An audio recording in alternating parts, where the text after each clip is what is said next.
2014 में 100 दिन की मोहलत मांगी थी कि मुझे 100 दिन दो, अच्छे दिन आएंगे। आज 10 साल हो गए, सब बुरे दिन नजर आ रहे, अच्छे दिन कहाँ दिख रहे।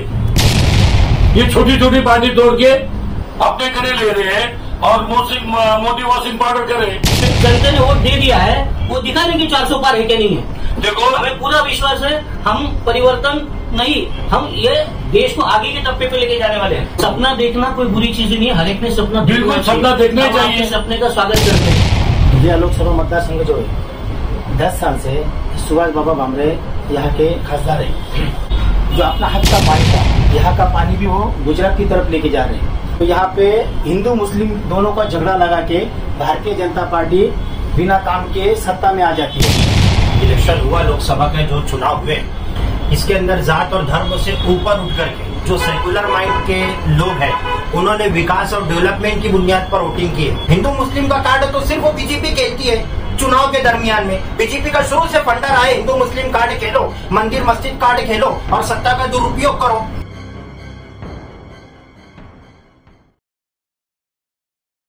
राजनीति, आंदोलन, किसान, करप्शन, गरीबी, इन सभी मुद्दों पर आवाज उठाएगा अब तक न्यूज इंडिया।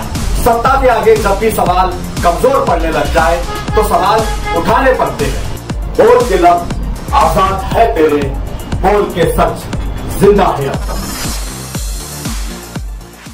आज हम शुरू करने जा रहे हैं चाय पर चर्चा। कल हमारे दुलिया लोकसभा मतदार संघ में जो चुनाव हुए, उसको लेकर क्या गणित रहने वाला है। एक तरफ इंडिया अलायंस ये कह रही है कि इस बार हम यहाँ का परिवर्तन करेंगे और सत्ता बदलेंगे, तो वहीं भाजपा इस बार भी अटल है कि हम तीसरी मर्तबा फिर हैट्रिक करने के लिए जा रहे हैं। मैं सबसे पहले बीजेपी के हमारे नितिन जी पोपले साहब से मतलब ये सवाल है कि क्या इस बार भी आप परिवर्तन की ओर बढ़ रहे हैं? इस बार हम 100% 400 पार का जो नारा हमारे लीडर ने दिया हुआ है, हम उसके ऊपर कायम है और मालेगांव में हमारा हैट्रिक होने जा रहा है। लेकिन कांग्रेस इस बार जीत की ओर मतलब आपका दावा है, राम बाबू? बिल्कुल, मालेगांव में नहीं बल्कि पूरे महाराष्ट्र में, देश में परिवर्तन होने वाला है। मालेगांव में भी परिवर्तन होने वाला है। क्या लगता है आपको कि बीजेपी इस परिवर्तन के लिए सत्ता का दुरुपयोग कर रही है? बिल्कुल, आप देख रहे हैं ना, शिवसेना को तोड़ फोड़ डाला, शरद पवार की पार्टी को तोड़ फोड़ डाला, बाद में वही बोलते नकली शिवसेना। तो इनको ये बोलने का अधिकार किसने दिया है? पोपले जी, बड़ा आरोप लग रहा है आप पर। ये तो आरोप करना तो आदत हो चुकी सबकी कि कुछ भी हो तो बीजेपी को जिम्मेदार ठहराया जाए, लेकिन सच्चाई को तो झुठला नहीं सकते ना। अगर जिसका अधिकार है, अगर आप उसको अधिकार देंगे तो आपकी पार्टी से कोई बाहर क्यों आएगा? ये सवाल तो उनके ऊपर खुद ऐसा नहीं है जावेद भाई, ऐसा नहीं है। मेरे को एक बात बताओ, तुमने 2014 में 100 दिन की मोहलत मांगी थी कि मुझे 100 दिन दो, अच्छे दिन आएंगे।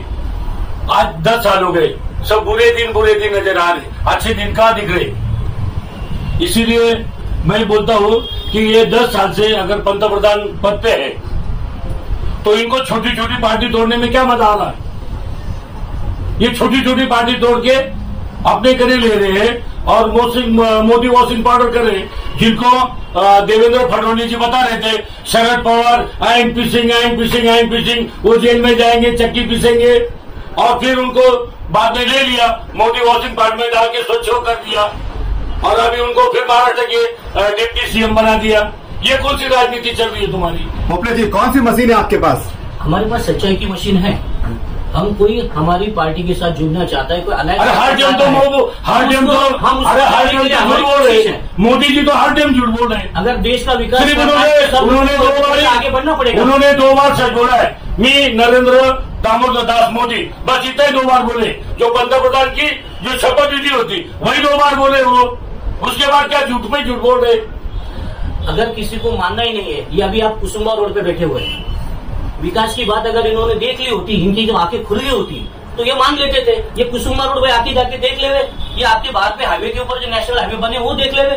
गांव में जो हुआ है ऐसा नहीं है, कोई मान्य करने की कोशिश में नहीं है, तो किसी आग बंद वाले को हम सिखा तो नहीं सकते, कोई खोलो आके। ऐसा नहीं है, तुम्हारे पार्टी में जनता ने वोट दे दिया है, वो दिखा दें कि 400 पार है क्या नहीं है। देखो, हमें पूरा विश्वास है, हम परिवर्तन नहीं, हम ये देश को आगे के टप्पे पे लेके जाने वाले हैं। पोपले जी, तुम 400 के पास बोल रहे हैं, लेकिन हम बोल रहे हद्दपार हो जाने वाले तुम्हारा टच है, ये भी ध्यान में रखो। सपना देखना कोई बुरी चीज नहीं है, हर एक ने सपना बिल्कुल सपना देखना चाहिए, सपने का स्वागत करते हैं, लेकिन सपना अच्छा देखना चाहिए। हम तो विकास की बात है, 2047 में देश आगे जा रहा है, हम इकोनॉमी को 5वीं तक 3वीं तक लेके जाने की बात कर रहे हैं, जो 11वीं पर आपने रुका के रखी थी। हमने पूरा देश का स्ट्रक्चर चेंज करके अभी आगे अलग तरफ से आ गया है, ये मान्य करो आप। बिल्कुल, आप जो बोल रहे हैं, ये तुम जो बोल रहे हैं, ये पूरे देश में की बात बता रहे, लेकिन ऐसा कौन सा एरिया है तुम बताओ मेरे को। ये तुम झूले अपना कुसुमा रोड की बात बता रहा, ये कुसुमा रोड तो पहले भी था। कुसुमा रोड पहले कैसा था, आप जरा गाँव वालों को पूछ लो भाई। क्या तुमने क्या किया उसमें, वो डांबर का रोड था उसमें सीमेंट रोड कर दिया, इतना ही किया, क्या किया, वो पहले से बना हुआ था। देश में रास्ते इंफ्रास्ट्रक्चर अगर बदला है, ये जिसको मानने नहीं हुआ वो पार्टी को, तो हम वो पार्टी को क्या बताएं मेरे भाई। नहीं पोपले जी, मगर जिन लोगों को कॉन्ट्रैक्ट दिए गए हैं उनका भी भांडा फूटा है कि उन्होंने इलेक्टोरल बॉन्ड के जरिए बड़े बड़े टेंडर लिए, ये भी सत्य है। हर पार्टी ने इलेक्ट्रोल बॉन्ड के ऊपर काम किया हुआ है, जो बैठी पार्टी, हर एक इलेक्ट्रोल बॉन्ड तो सबके पास है। पार्टी अगर चलती है तो इलेक्ट्रोल बॉन्ड ये सब्जेक्ट नहीं होता है। आप हम आदमी को नहीं भी, हमारे को 50 रुपया 100 रुपया हमारे पार्टी को डोनेशन देते हैं। हमारे जैसे कार्यकर्ता जो है उसमें 1000 रुपया 500 रुपए का डोनेशन सब तरफ से आता है। 140 करोड़ की जनता मेरे भाई, इसको नकार नहीं सकते आप। महाराष्ट्र में मगर जो चुनाव हुए पोपले जी, ये सत्य है कि लोगों ने चुनाव मतदान इस बात पर डाला है कि जिस तरीके से राजनीति इन 2-3 सालों में बदली है, मतलब पार्टी फोड़ने का, ये पार्टी के नेता इधर, वो पार्टी के नेता, इसमें लोगों को नाराजगी जरूर, मतलब मतदाताओं में नाराजगी है। अगर कोई अपने खुद के अस्तित्व के लिए, पार्टी का स्टैंड क्लियर करने के लिए अपने अपने घर में जो झगड़े होते हैं, वो झगड़े के लिए आप दूसरे को दोष नहीं दे सकते। पहले जो अपना घर नहीं संभाल सकते उन्होंने सलाह देने की जरूरत नहीं भाई साहब। ऐसा नहीं, घर तो तुम खोल रहे ना लोगों के, हम क्यों खोलने जाए। अगर आपके घर से निकल के आपका भाई बाहर निकल रहा है तो हम क्या करें। आप अपनी पार्टी का देखो जरा। हमारी पार्टी तो बिल्कुल मजबूत है, उद्धव जी ठाकरे साहब के नेतृत्व में हम पूरे महाराष्ट्र में काम कर रहे हैं। पोपले जी, हमारी पूरी पार्टी जोरों शोरों से, अच्छी ताकत से विकास कर रही है, और विकास के रास्ते में सब लोग को आके जुड़ना चाहते हैं, तो हम ऐसे लोगों का स्वागत करते हैं। शेखर दादा, क्या मतलब दोनों पक्ष आपस में लड़ रहे हैं, आप निष्पक्ष है, क्या भूमिका है आपकी? हमारी भूमिका ऐसी है, देश का छोड़ो या राज्य का छोड़ो, धुलिया लोकसभा मतदार संघ जो है 10 साल से सुभाष बाबा भामरे यहाँ के खासदार है। यहाँ के जो छोटे बड़े उद्योग थे वो भी बाहर चले गए। जो अपना हक का पानी था, जो मालेगांव से लेके कलवन, ये सटाना, ये जो भाग में जो पानी था, यहाँ का पानी भी वो गुजरात की तरफ लेके जा रहे हैं। तो मैं यही कहना चाहता हूँ कि अगर सुभाष भामरे अगर यहाँ के 10 साल से खासदार है, यहाँ एक भी उद्योग नहीं ला सके, और यहाँ का जो खुद का अपना हक का पानी था। पोपले जी कह रहे हैं आप खोलो, विकास देखो। नहीं, एक बात मैं बताओ, मतलब मेरी बात पहले सुनो। यहाँ का पानी भी बाहर जा रहा, यहाँ माल माता से लेके जोड़गा के पास से लेके कम से कम 130 गाँव में पीने के लिए पानी नहीं। आज जो जानवर अपने पास, उनके लिए पानी नहीं है। इतनी बैड पोजीशन होने के बाद भी सुभाष भामरे का मेरे को ऐसा लगता है कि कुछ भी काम दिखाई देता नहीं। खाली आज जो दुनिया जो मतदार संघ है, यहाँ परिवर्तन होना क्यों मुश्किल है। यहाँ पे अगर कोई परिवर्तन करना चाहता है तो यहाँ पे हिंदू मुस्लिम दोनों का झगड़ा लगा के भारतीय जनता पार्टी बिना काम के सत्ता में आ जाती है। ये सबसे बड़ी मजबूरी आज दुनिया लोकसभा की है। और जो सर्वसामान्य आदमी जो है, उनका यही कहना है कि अभी जाति धर्म का राजकारण आप छोड़ो और विकास के मुद्दे पे बात करो। इस बार भी रईस उस्मानी साहब, इस बार भी जातिवाद पर चुनाव हुए, पूरा मालेगांव वन साइड हो गया था। पूरे मुस्लिम नेता एक साथ आ गए थे, जो आपस में लड़ रहे थे वो भी एक साथ थे।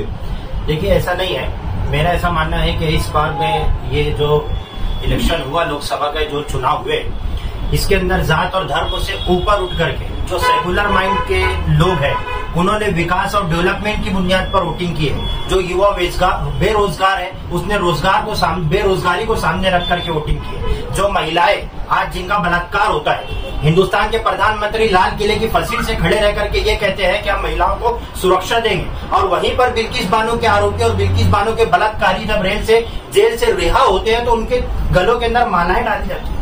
ये कौन सा सबका साथ सबका विकास है? तो ये तमाम मुद्दों को सामने रख करके जनता ने वोटिंग की है। इसके अंदर हिंदू मुस्लिम नहीं लाना चाहिए। हिंदू मुस्लिम का कार्ड तो सिर्फ वो बीजेपी खेलती है। चुनाव के दरमियान में। बीजेपी का शुरू से फंडा रहा है हिंदू मुस्लिम कार्ड खेलो, मंदिर मस्जिद कार्ड खेलो और सत्ता का दुरुपयोग करो। रात इंदौरी ने कहा था जहां भी जाओ धुआं बिछा दो, जहां भी पहुंचो धमाल कर दो। सियासत ने तुमको हक दिया है, हरी जमीनों को लाल कर दो। पोपले जी, बड़ा आरोप, हरी जमीनें लाल करना क्या? अब सबसे बड़ी बात ये सेक्युलर कौन है? एक तरफ से आप जाति की बात करते हो, दूसरी जगह सेक्युलर की बात करते हो। सेक्युलर क्या? इसकी तो फ्रेम आउट तो पूरा क्लियर करो। आपकी फ्रेम ही क्लियर नहीं है सेक्युलर की। आप सेक्युलर के नाम के ऊपर आप पूरी दुकान चलाने की बात करते हो, हिंदू मुस्लिम में फसाद लगाते हो। कौन से हमारे एरिया में अभी किसने हिंदू मुस्लिम किया? हमारे यहाँ भी तो दो पार्टी। हिंदुस्तान के प्रधानमंत्री कहते हैं कपड़े से पहचानो, हिंदुस्तान के प्रधानमंत्री कहते हैं हिंदुओं से मंगलसूत्र छीन करके ये मुसलमानों को बेच देंगे। इतनी बड़ी पद के ऊपर इतनी बड़ी अपनी कुर्सी की गरिमा रखी है, आदमी अपनी कुर्सी की गरिमा रखी है, कौन सी बात करते हैं आप? नहीं बैठता ना। क्या निकली है? कांग्रेस का मैनिफेस्टो क्या था? ये बात कब निकली? जब कांग्रेस का मैनिफेस्टो में ये लिखा गया था कि 54% जो आपका जो अगली जो पीढ़ी को आएगा उसमें से 50% सरकार को जमा करो। ये बीजेपी ने बोला था? ये किसने बोला था? अगर आपको अगली पीढ़ी में कोई जाति नहीं थी, अगली पीढ़ी में कोई जाति नहीं थी। 50% की जमा करने के बाद किसने निकाली? हमने तो नहीं निकाली। यूपी के सीएम योगी आदित्यनाथ जी मालेगांव लोकसभा चुनाव के प्रचार में आए थे, पाकिस्तान की बात करके गए। पाकिस्तान की क्या औकात है हिंदुस्तान के सामने? चुनाव के दरमियान में पाकिस्तान की क्या जरूरत है? पाकिस्तान की बात नहीं करते, आप चाइना की बात नहीं करते, पाकिस्तान की बात करते हैं। हर चुनाव में बीजेपी को क्यों पाकिस्तान के नाम के ऊपर पाकिस्तान की बात निकलती है तो बीजेपी बात अगर ठोस तरीके से रखती है तो कांग्रेस राष्ट्रवादी को या सो कॉइल सेक्युलर वालों को मिर्ची क्यों लगती है? आप भी उसका निषेध करो। आप पाकिस्तान को क्यों नहीं बोलते? हम तो सीधा बोलेंगे, हम पाकिस्तान रहेंगे। हमको क्या करना है पाकिस्तान से? नहीं, इमरान खान से पूछा गया था 2019 में कि देश के प्रधानमंत्री भारत में आप किसको देखना चाहेंगे, तो उन्होंने स्पष्ट कहा कि हम फिर से मोदी को देखना चाहेंगे। लेकिन इतना मुद्दा नहीं बना था जितना एक ट्वीट पर राहुल गांधी पे टारगेट किया जा रहा था। राहुल गांधी जी ने क्या कहा? वो राहुल गांधी तो हर दिन हर उसमें उनकी चेंजेस होती रहती है। उन्होंने कल क्या बोला, आज क्या बोला, दोनों में डिफरेंट रहता है। 24 घंटे में उनकी माइंड सेटअप चेंज हो जाता है। इसके कई उदाहरण आपके पास है। अगर कोई फ्रेम आउट आपकी पक्की है वो तो क्लियर करो कंसेप्ट। बीजेपी 100% सेक्युलर है। बीजेपी के साथ 100% सब तरीके के कार्यकर्ता है जो हमारे साथ काम करते हैं। हम बीजेपी को 100% सेक्युलर पार्टी है। नहीं, वो तो कांग्रेस के पास भी है, शिवसेना के पास भी है, पवार साहब की पार्टी के पास भी है, हर किसी के पास सभी जाति सभी धर्मों के लोग हैं। लेकिन जो मानसिकता बीजेपी के लोगों की मतलब देखने को मिलती है, जिस तरीके के आरोप यहाँ पर लगाए जा रहे हैं, वो दूसरी पार्टियों की पद्धति तो नहीं देखा जाता ऐसा, या दूसरी पार्टी के लोग ऐसा आरोप नहीं करते। उसका कारण भी है। दूसरी पार्टियों को बीजेपी पार्टी जो है वो इतनी अच्छी साइज में और अच्छी तरह से आगे जा रही है, अपने अस्तित्व के लिए बाकी लड़ रहे हैं। अपनी लड़ाई किसी को दूसरी पार्टी अगर बड़ी बोल रही है, उसकी स्थिति और अच्छी बनते जा रही है, तो दूसरी पार्टी और की तो भाई निष्पक्ष तो ये किसी पक्ष में नहीं है। इनका कहना है कि 10 साल में कोई विकास देखने को नहीं मिला। आप कह रहे हैं कि आगे खोलो विकास देखो। लेकिन मैं यही कहना चाहता हूँ कि मोदी साहब को अपन इतने बड़े नहीं है, लेकिन लोकशाही में कोई भी आदमी उसको सवाल पूछने का अधिकार है। उन्हें कुछ भी हुआ, सब समझो यहाँ पे भूकंप हुआ तो बता देंगे कि पाकिस्तान की वजह से हुआ। आप मानते हैं क्या जो अभी चुनाव हुए हैं, कल जो पोलिंग हुई है, क्या इसका असर चुनाव पर पड़ेगा? बीजेपी की सीट पर पड़ेगा? यहाँ पे अभी किसान और सर्वसामान्य युवा वर्ग यही कह रहा है कि अभी मंदिर मस्जिद छोड़ो भाई, पहले आप हमको रोजगार दो, नौकरी दो। यहाँ के जो रोजगार नौकरी थे सब बाहर चले गए। आज जो इन्होंने जो काम किया है, उद्धव बाला साहब ठाकरे की शिवसेना को तोड़ा, शरद पवार साहब की पार्टी को तोड़ा, ये इनको करने की कोई जरूरत नहीं। अगर आप में दम है 400 पार करने की, तो आप दूसरे को तोड़ फोड़ के करके क्यों सत्ता में आने चाहते हैं? इसको आपको डर है इन लोगों से। और दूसरी बात यही है कि आज जो छगन भुजबल है, यहाँ के अपने नासिक के येवला के आमदार, उन्होंने भी प्रचार दौरान यही कहा था कि महाराष्ट्र में आज सबसे ज्यादा सहानुभूति जो है वो शरद पवार साहब और उद्धव बाला साहब ठाकरे की बाजू में है, और लोग होके उनकी सभा में जा रहे हैं। ये परिवर्तन नहीं है तो क्या है? और दुनिया की जो बात है कि आज सुभाष बाबा के पास बोलने के लिए कोई मुद्दा ही नहीं था, उनको योगी को क्यों लाना पड़ा? बड़े बड़े नेता इनको क्यों लाना पड़ा? क्योंकि अगर आप 2014 में कोई नहीं आया, 19 में कोई नहीं आया, 24 में क्यों लाना पड़ा? बड़ा सवाल है ये। और दूसरी बात, यहाँ का जो पानी है, मेन मुद्दा, यहाँ का पानी बाहर क्यों जा रहा है? यहाँ के राज्यकर्ता क्या सो रहे क्या? मैं भी मतलब यहाँ के जो पालक मंत्री पोपले जी, उनको तो पानी वाले बाबा के नाम से याद कर रहे हैं आप। अब इन्होंने जो सवाल किया हमारा पानी कोई किधर लेके जाने वाला नहीं है, वो हमारा हक का पानी है। चला जाए, लेकिन ये अभी क्या है? देखिए कोई हमारा हक का पानी है, पानी यही जीवन है। और मैं भी शेतकरी हूँ, मैं जानता हूँ पानी का इम्पोर्टेंस क्या है। और मैं तो गिरना दुष्काल घोषित हुआ, हमारा तालुका दुष्काल घोषित हुआ। आप देख लीजिए पूरे स्किल सिटी अगर पूरे तरह दुष्काल है तो दुष्काल है, उसको यही तो विकास है, दुष्काल है।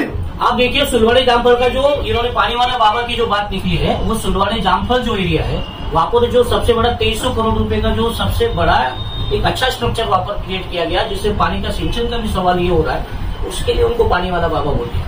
अब रही हमारी जिस शहर से उनका संबंध है वो धुलिये से आते हैं। धुलिये में आज भी 10-10 दिन पानी नहीं मिलता। ग्रामीण की परिस्थिति खराब है, शेतकरी परेशान है, काने को भाव नहीं है, कपास को भाव नहीं है, सोयाबीन को भाव नहीं है, शेतकरी परेशान। कृषि प्रधान देश है हमारा, बीजेपी कह रही है तरक्की हो रही है, विकास हो रहा है, विकास गिनाइए उंगलियों पर। आप देख लीजिएगा कांदे का प्रश्न सबसे ही मुश्किल था। कांदे को एक अच्छा उचित भाव मिलना ही चाहिए, इसमें कोई दो राय नहीं है, लेकिन उसके ऊपर भी पूरी प्रक्रिया चल रही है। रही बात एक्सपोर्ट बंद करने की निकली, एक्सपोर्ट बंद करने की बात की तो वो खुलपी भी निकली है। देश में आप सभी जगह से पोपलेजी जो है ना, पोपलेजी जो है ना, कुछ बातें यहाँ साफ सुथरी कर रहे। मैं बोलता है कि प्याज जो है, प्याज के जो किसान है वो निर्यात बंदी उठाने के चक्कर में लोग परेशान थे, किसान परेशान थे, तो इन्होंने जो निर्यात बंदी का जो नाटक किया, उठाया, तो उसमें तो इन्होंने पहले बताया कि सफेद कांदा जो है 2 लाख मैट्रिक टन जो है ये उठाएंगे जाएगा, उसके बाद फिर बाकी उठाया जाएगा। तो ये राजनीति नहीं हो रही क्या? पहली बात तो ये समझ लीजिए कि 2 कांदा होता है व्हाइट, ये शेखर पगार यहाँ पर बैठे हुए कांदे के बारे में रामबो करना, अगर आप उनसे पूछ लेंगे व्हाइट कांदा एक अलग ट्रेंड का होता है और लाल ओनियन जो है वो अलग ट्रेंड का होता है। डिमांड अलग अलग प्रॉब्लेम है। माझी पण 1.5 एकर जमीन आहे, मी पण एक छोटा कुटुंबाचा शेतकरी आहे, आमचं बी उत्पन्न निघतं, त्यावेळेला उत्पन्नाचा आता काय खर्च असतो आणि हमी भाव देण्याचं कबूल केलं। हमी भाव कुठे दिला तुम्ही 10 वर्षात?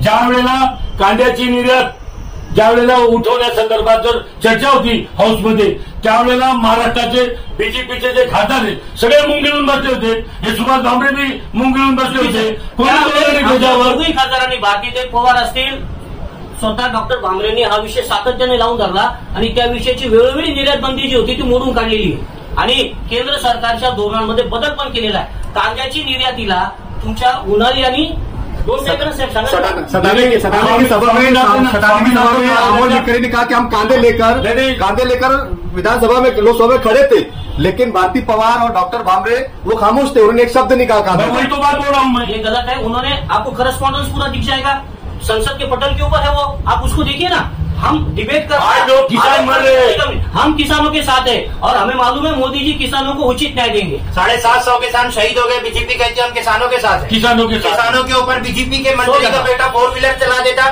बीजेपी के लोग बैठ करके बोल रहे हैं किसी एक्सीडेंट की जिम्मेदारी किसी को थोपना गलत होता है, लेकिन शहीद हो गए रोड के ऊपर, बीजेपी बोल रही है किसानों के साथ। देश की बात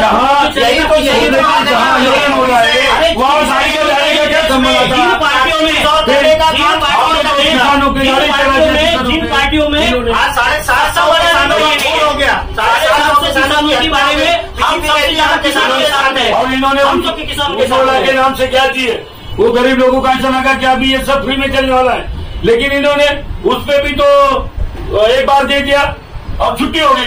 हमें उज्ज्वला गॅस वाटला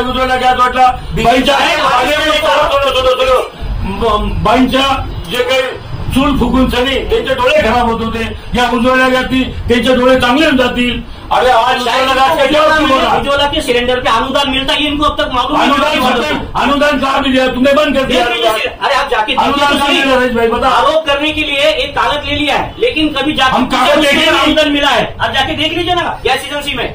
हम देखते नहीं। रामो आप जरा जाके चेक कर लो, अनुदान उज्ज्वला गॅसचा पैसे भरायला, उज्ज्वला गॅस सिलेंडर भरायला पैसे लागत नहीं का? अनुदान मिल रहा है। अरे अनुदान कितना दे रहे तुम? अरे आप जाके देख तो पहले। 400 का सिलेंडर 1100 कर दिया इन्होंने, 400 का सिलेंडर 1100 का कर दिया, ये क्या अनुदान दे रहे क्या? उसके बाद पेट्रोल 70 रुपया था। महंगाई बढ़ी है, महंगाई बढ़ी है, आप मानते हैं? एक देख लीजिए, महंगाई का परसेंटेज हर जगह पर बढ़ा है, ये कोई नकारता है क्या? हर जगह महंगाई बढ़ी है, लेकिन महंगाई के साथ में तो तुमको 10 साल दिए ना महंगाई कम करके आते। महंगाई की महंगाई के मुद्दे पर तो बीजेपी मैदान में आई थी सिलेंडर लेकर। आज भी हम साथ में ही हैं और महंगाई 400 का सिलेंडर स्मृति ईरानी साहिबा सिलेंडर लेकर के बैठ गई थी। अभी 1100-1200 रुपए का सिलेंडर हो गया। स्मृति ईरानी साहिबा कहाँ है? आज देश वही पूछ रहा है पेट्रोल का रेट कहाँ है, डीजल का रेट कहाँ है, सिलेंडर का रेट कहाँ है, जीडीपी कितनी गिर गई है, युवाओं को रोजगार नहीं है। अच्छा, बीजेपी के वरिष्ठ नेता, एक मिनट, बीजेपी के वरिष्ठ नेता हिंदुस्तान के गृह मंत्री अमित शाह साहब ने बोला था कि हम लोग, मोदी साहब ने बोला हम लोग 15 करोड़ देंगे। एक नेशनल मीडिया के ऊपर जब एक पत्रकार ने अमित शाह साहब से पूछा तो कहते हैं ये जुमलेबाजी थी। तो वोट लेने के टाइम में जनता को सिर्फ बेवकूफ बनाना, सत्ता में आना, उसके बाद सत्ता का दुरुपयोग करना, पार्टियों कानून का उल्लंघन करके पार्टियों को तोड़ना और दोबारा इलेक्शन के अंदर आकर के पाकिस्तान, मंदिर, मस्जिद, हिंदू, मुस्लिम दोबारा यही कार्ड खेलना। अब पहली बात जीडीपी की। अपनी जीडीपी जो है पूरे वर्ल्ड में अगर आप पूरी अगर सब्जेक्ट में कोई अभ्यास कर लेता है तो उसकी आंखें खुल जाएगी। जीडीपी जो है हमारी इतनी बुरी, हमारे ऊपर कोरोना की महामारी आई, मानना पड़ेगा।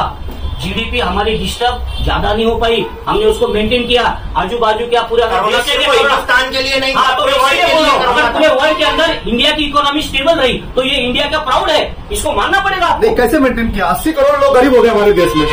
आप समझ रहे हो, ये देना, किसी को अनाज देना, इसमें गरीब बोल रहे हो, उसको अनाज, उसकी मदद करना, ये गरीब बोल रहे हो। तो गरीब है इसके लिए मदद कर रहे हैं। आप समझ रहे हो, उसकी अमीरों की मदद तो राहुल गांधी का आरोप है कि 16 लाख करोड़ रुपया उनको देकर अमीरों की मदद की गई और 5 किलो राशन देकर गरीबों की मदद की जा रही है। 16 लाख करोड़ों की मदद जो आप बोल रहे हैं, ये पहले तो पूरा प्रपोजल जो अनाज दिया है वो भी निष्कृत दर्जे का था, जहाँ कीड़े निकलते थे, ऐसा अनाज बांट रहे हो। आरोप करना आसान है, आरोप करना किसी का भी पहले कांग्रेस के दौर में गरीबी कितनी थी भारत की? आज के क्या कांग्रेस के दौर में कितनी गरीबी थी? आज ये पूरा मुल्क देख रहा। कांग्रेस के दौर में अभी एक उदाहरण, अभी मैंने जो बात आपसे किया, कांग्रेस के दौर में सिलेंडर क्या था, आज क्या रेट है उसका? 250-300 रुपया सिलेंडर था। आज क्या रेट? मनमोहन सिंह सरकार के टाइम, मोहनी बाबा की सरकार में अगर 250-300 रुपए की सिलेंडर की बात हो रही है तो उस वक्त आपकी जीडीपी कहाँ थी? अब जरा बताइए। बिल्कुल, सब लोग जानना चाहते हैं क्या थी आपकी? तुम्ही का 700 रुपये लावशाल का? 700 नाही, एवढं उत्तर द्या। त्या ठिकाणी तुमची त्यावेळची जीडीपीची काय पोझिशन होती? निकाल दो, ऐकून घ्या, कर्ज करून ठेवलं देशावरती, ऐकून घ्या। कांग्रेस प्रणीत सरकार ऑयल बॉन्ड विकून, ऑयल कंपनी को इन लोगों ने ऑयल बॉन्ड एज अ उधार लिए थे और इनको वो क्या देते थे? पेमेंट नहीं देते थे, ऑयल बॉन्ड की जगह ऑयल बॉन्ड दे देते थे, भाई हम आपको पैसा आएगा देंगे। ये मोदी गवर्नमेंट ने ये पूरी जो कर्जे थे उतारे हैं, कर्जे उतार के दुनिया में एक अलग तरीके से इंडिया का नाम किया है, ये मानना पड़ेगा आपको। आज महंगाई कम नहीं हो रही, महंगाई ज्यादा हो रही है। जब मनमोहन सिंह सरकार का जो सरकार थी, जब शायद 50 लाख के आगे कुछ तभी उनका कर्जा था, आज 2 लाख 5 करोड़ रुपए के आगे कर्जा हो गया है देश पे।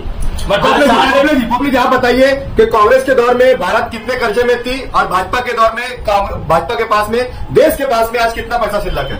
ये बात तो इकोनॉमी की है। आप ये समझ लीजिए, आपके आसपास में, मैंने यही बोला, पहले ही मेरा स्टेटमेंट था कि अगर आप खोल के देखेंगे तो जिसको देखिएगा विकास हो रहा है। आप अगर किसी का घर भी बनाते हो तो इसके लिए आपको 2 रुपए का खर्चा करना पड़ता है। आज के पूरे दौर के ऊपर पूरा इंफ्रास्ट्रक्चर बोले तो क्या है? देश का विकास क्या होता है? 3 चीजों से होगा।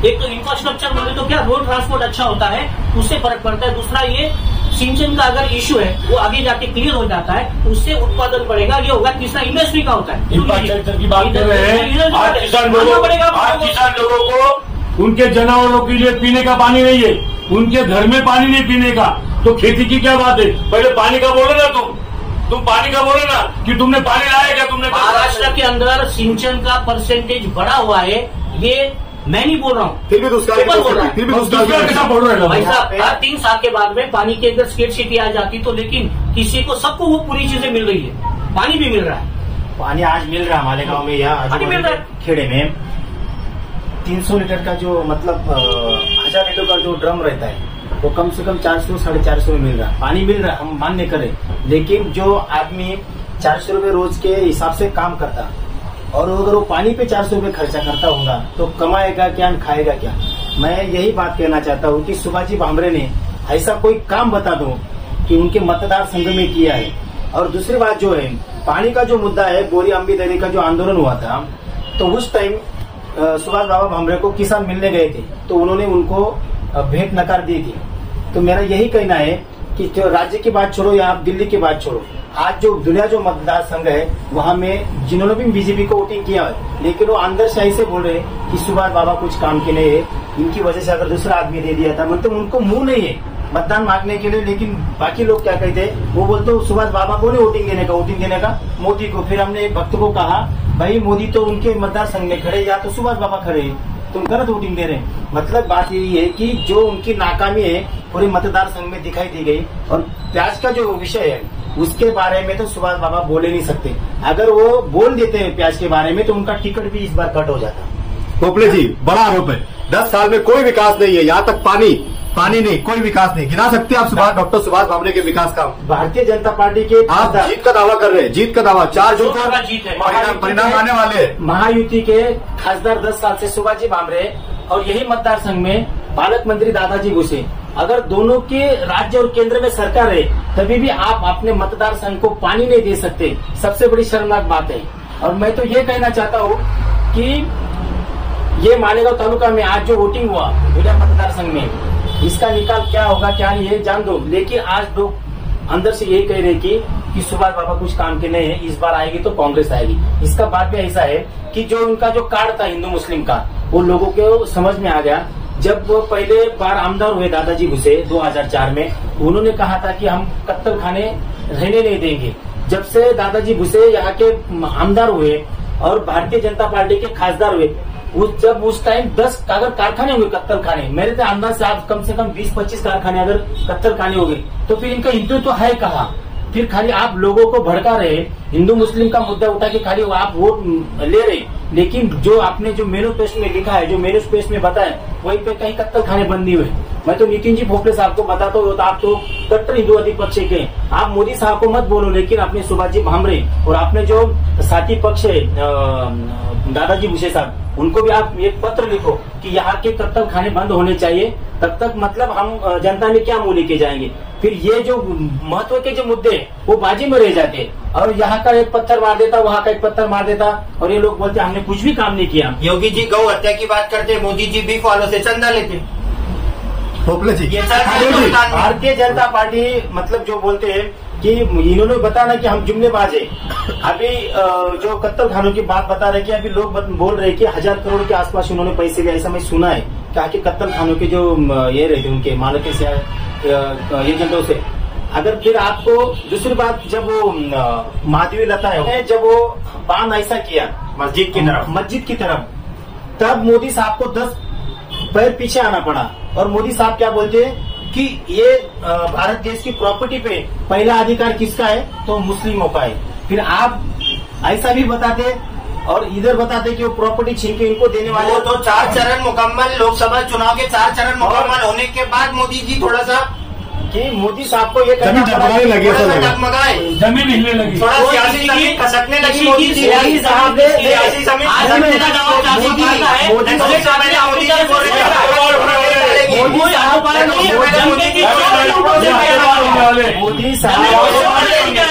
मोदी होने के बाद मोदी जी की सियासी जमीन खसकी। मोदी जी बोल रहे थे क्या मुसलमानों को मंगलसूत्र बेच देंगे? कोई मंगलसूत्र बेचने की बात आप समझ गलत उसका इस्तेमाल करो।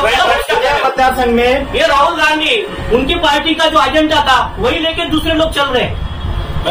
जो बोलते 10 लोग मिलके भी कुछ नहीं कर पाएंगे। मोदी जी का ही सबसे करिश्मा, सबसे ज्यादा काम होने वाला है। मोदी देश को आगे लेके जाना है तो मोदी जी लेके जा सकते हैं। मोदी और वो क्या देश को चलाएंगे? इतने बड़े राजकारणी है मोदी, तो इनको छोटे छोटे पक्ष तोड़ फोड़ करके अपने बाजू में लेने का वजह क्या है? कारण क्या है? अपने अस्तित्व के लिए कोई बाहर निकला है, हमारा ये कहना है। उद्धव बाला साहब ठाकरे की जो शिवसेना है वो हमको मजबूत कर रही है। उसकी वजह से भारतीय जनता पार्टी को यहाँ पे मान सम्मान मिला, नहीं तो भारतीय जनता पार्टी को कोई पूछता नहीं था। ऐसा हो ही नहीं सकता। भारतीय जनता पार्टी ने जब इनके साथ अलायंस किया, इन्होंने भारतीय जनता पार्टी को बड़ा साथ में लिया और उनको कोई हो ही नहीं सकता। मगर जी, भारतीय जनता पार्टी मगर जी, पहले भी बड़ी थी, आज भी बड़ी, ऐकून बड़ी घ्या, बड़ी रहेगी। ऐकून घ्या बोबडे साहेब, महाराष्ट्रामध्ये पूर्ण 48 खासदार आहेत, त्यापैकी तुमचे फक्त एका दुका 2च खासदार चमकायचे लोकसभेमध्ये. ज्या वेळेला हिंदू हृदय सम्राट शिवसेना प्रमुख बाळासाहेब ठाकरेंसंगे प्रमोदजी महाजन, तुमचे गोपीनाथजी मुंडे साहेब यांनी बाळासाहेबांचा विचार घेऊन ते तुमच्या अटलजीपर्यंत गेले, आडवाणीजीपर्यंत गेले. मग त्यांनी कुठेतरी युती केली. 25 वर्ष तुम्ही आमचा हात धरून चालले. 25 वर्ष महाराष्ट्रात तुम्ही हात धरून चालले. तुम्हाला कोणी विचारत नव्हतं. भारतीय जनता पार्टी के कोई कार्यकर्ता भी दिखते नहीं थे. जब 25 साल में जब इनको समझ में आया शिवसेना क्या करती, वंदनीय बाळासाहेब ठाकरे, तो इन्होंने जब ये किया और बाद में देखा कि शिवसेना तोड़ डाली. वंदनीय भाषा कर रहे बाळासाहेब, हैं. वंदनीय बाळासाहेब ठाकरेंच्या बद्दल सगळ्यांना अत्यंत प्रेम आणि आत्मीयता आणि सन्मान आहे. त्याच्यामुळे पण तुमचा पक्ष जिवंत हे आहे. जे पक्ष आहे, भारतीय जनता पक्ष स्वतःच्या अस्तित्वात राष्ट्रीय पक्ष भारतीय जनता होता. पार्टीचं काय या अस्तित्व ठिकाणी आहे? महाराष्ट्रामध्ये माननीय बाळासाहेब महाराष्ट्रात काही अस्तित्व उत्तम नव्हतं. अशी नीती केली. चुकीचं बोलू भारतीय नका. जनता पार्टी चुकीचं काय? तुमच्या काय अस्तित्व होतं? उत्तमराव पाटील आमचे पहिले खासदार होते. तेव्हा अहो, ते तुमचं सांगतो. होतं. भारतीय नाही, असं नाही. तुमच्याकडे तेव्हा नाही, मुंबईचा नाही. एक एरिया होता, त्याच्यात तुम्ही कामकाज करायचे. नाही, नाही, आमचे- मान्य वंदनीय बाळासाहेब ठाकरेंबद्दल अत्यंत कृतज्ञता आणि प्रेम हे आमच्या भारतीय जनता पक्षाला कायम राहिले. अहो, काय नाही, त्याच्यापासून तुम्हाला फायदा झाला. त्याच्यानंतरच्या तुम्ही हे पिढीने सांगा. शब्द मोडले, स्वतःची दुकान स्वतःच्या अस्तित्वासाठी ते वेगळे झाले आणि त्यांनी स्वतःचं तुमच्या काय अस्तित्व परिवाराच्या आहे? लांछित गेले. चार- अशा लालची लोकांना नैतिक अधिकारच नव्हता आमच्यावर. मातोश्रीवर येऊन शनी मातोश्री मातोश्री आमच्यासाठी पवित्र त्यामुळे- आहे. जोपर्यंत वंदनीय बाळासाहेब ठाकरे शिवसेनेचा जो भी पदाधिकारी मग आता नाही आहे का? आता नाही आहे वंदनीय का? बाळासाहेब ठाकरे बरोबर. आमच्यासाठी आजही एक वंदनीय राहतील. मातोश्री यांचं आमच्यासाठी पवित्र स्थान आहे. ते आमच्या हृदयात कायम झोडून राहणार आहे. काही झालं की अमित शहा मातोश्रीवर येतात. मातोश्री एक आणि मातोश्री दोन हे लक्षात ठेवा. नाही नाही नाही नाही नाही, ते तुमच्यासाठी, ते तुम्हाला दिसत असं मातोश्री एकच आहे. एकच आहे. हे बघा, ज्यावेळेस मातोश्री भारतीय हा जनता आमच्या वंदनीय बाळासाहेब ठाकरेंच्या विचाराचा विषय पूर्णतः वेगळा आहे आणि राहिली गोष्ट उद्धव बाळासाहेब विचार- ठाकरेंचा विषय पूर्ण वेगळा आहे. बाळासाहेबांच्या विचार- बाळासाहेबांचा विचार हा फक्त तुम्हाला उद्धव प्रॉपर्टी नाहीये.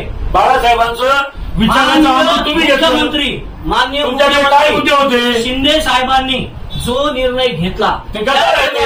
आता तुम्ही कोणालाही गद्दार म्हणाल तर नाही, हिंदुत्वाचे गद्दार गद्दार कोणी आहे आहे? शिंदे. हिंदुत्वाचे मूळ गद्दार कोणी म्हणजे शिंदे. तो जे गद्दार आहे. बिलकुल नाही.